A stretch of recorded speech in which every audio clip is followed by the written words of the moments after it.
আসসালামু আলাইকুম। Expert holiday 365 এর পক্ষ থেকে সকলকে জানাই প্রাণঢাল অভিনন্দন। আশা করি যে যেখান থেকে ভিডিওটা দেখছেন সকলেই অনেক অনেক ভালো আছেন। আলোচনার আজকে মূল বিষয়টা হচ্ছে যে কানাডা ভিজিটর ভিসার প্রেজেন্ট অবস্থা এবং বর্তমান রেশিও সংক্রান্ত বিষয় নিয়ে কিছু কথা বলব।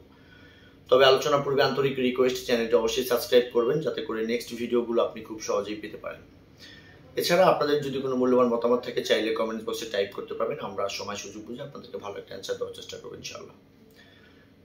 বাংলাদেশ থেকে বর্তমান সময়টাতে যারা ভিজিটর ভিসা নিয়ে কানাডাতে ভ্রমণ করতে চাচ্ছেন বা সেখানে পার্মানেন্ট থাকতে চাচ্ছেন বা অনেকের একটা ইন্টেনশন আছে যে কানাডা হয়ে আমেরিকাতে ঘুরে চলে যাবেন, এদের প্রত্যেকের জন্য এই ভিডিওটা খুব ইম্পর্টেন্ট যুক্ত ভিডিও। দয়া করে স্কিপ না করে পুরো ভিডিওটা ওয়াচ করার ট্রাই করবেন, আশা করি ভালো একটা ইনফরমেশন পাবেন।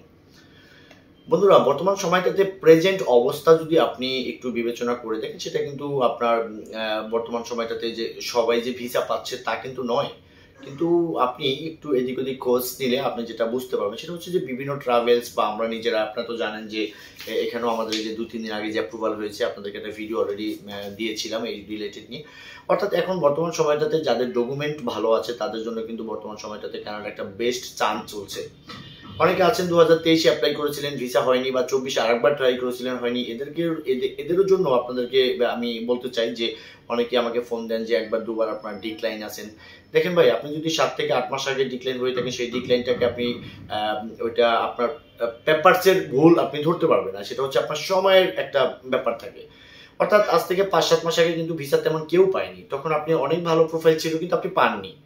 তারাও কিন্তু চাইলে এই চান্সটা বর্তমান সময়টাতে নিতে পারেন। আমি একটা ভিডিও করেছিলাম গত 2 দিন পূর্বে যে জুলাই অগাস্টে কিন্তু একটা ভিসার চান্স ভালো থাকবে। তো আমি আপনাদেরকে এতটুকুন বলবো, বেসিক্যালি যারা আমার সাথে ফোনে কন্ট্যাক্ট করতে চান, কানাডা ভিজিটর ভিসা নিয়ে কথা বলতে চান, আপনার কাছে যদি ব্যাংক ব্যালেন্স, টিন এবং আপনার প্রফেশনাল ডকুমেন্টস এবং ট্যাক্স রিটার্ন, এই জিনিসগুলো যদি অথেন্টিক থাকে এবং আপনার একটা ইনভাইটেশন যদি ভালো থাকে, তাহলে আপনার অন্য যে বিষয়গুলো আছে সেগুলোর জন্য কিন্তু আপনাকে খুব যে বেশি ধরবে তা কিন্তু নয়। কারণটা হচ্ছে যে কানাডা এখন 3 থেকে 4টা বিষয় কিন্তু যাচাই বাছাই করছে খুব সাংঘাতিক আকারে। সো আপনি যদি আপনার ডকুমেন্ট যদি অথেন্টিক থাকে, যাচাই বাছাই করলে আপনার জন্য তো অসুবিধা নেই। যাচাই বাছাই করে যখন ক্লিয়ার পাবে তাদেরকে কিন্তু ভিসা থেকে বঞ্চিত করে না। যেমন আমার এই ভিসাটা, যেটা গত পরশুদিন এই যে অ্যাপ্রুভাল পেপারটা আছে, এটা কিন্তু ব্যাংকে কল দিয়েছিলেন। তো ব্যাংকে কল দিয়ে বা ব্যাংকে টেক্সট করে যখন গুড একটা নিউজ পাবে, তখন কিন্তু তারা অন্য কিছু আর খুব বেশি যাচাই বাছাই করতে চাইবে না, তখন আপনাকে লিগেল ভিজিটর হিসেবে আপনাকে কিন্তু সেই ভিসাটা প্রোভাইড করবে। বিকজ বাংলাদেশিরা প্রচুর পরিমাণ ফেক ডকুমেন্টস দিয়ে অনেকে ভিসা নিয়ে চলে গেছিলেন কানাডাতে, তো সেই সময়টা এখন আর চাইলেও আসবে না, আর তারা বুঝেও ফেলছে। সঙ্গত কারণেই প্রেজেন্ট অবস্থা যদি আপনাকে আমি একটু বলতে চাই, সেটা হচ্ছে যে যারাদের কাছে ডকুমেন্ট ভালো নাই তারা এখন আপনি কানাডাতে অ্যাপ্লাই করেন না, বিকজ আপনি করলে টাকা নষ্ট হবে, ভিসা পাবেন না। যাদের কাছে ডকুমেন্টস আছে, যাদের ব্যাংক ব্যালেন্সটা হাই রেজুলেশনে আছে, তারা চাইলে আমাদের সাথে যোগাযোগ করতে পারেন। আপনার ফাইলগুলো আমি খুব সুন্দর করে দিতে পারবো এবং গ্যারান্টি সহকারে আমি করে দিতে পারবো যদি আপনার সেই পেপারসগুলো আমাদের কাছে ভালো মনে হয়। তো যাই হোক বন্ধুরা, এটা ছিল কানাডার বর্তমান সময়টাতে পরিস্থিতি।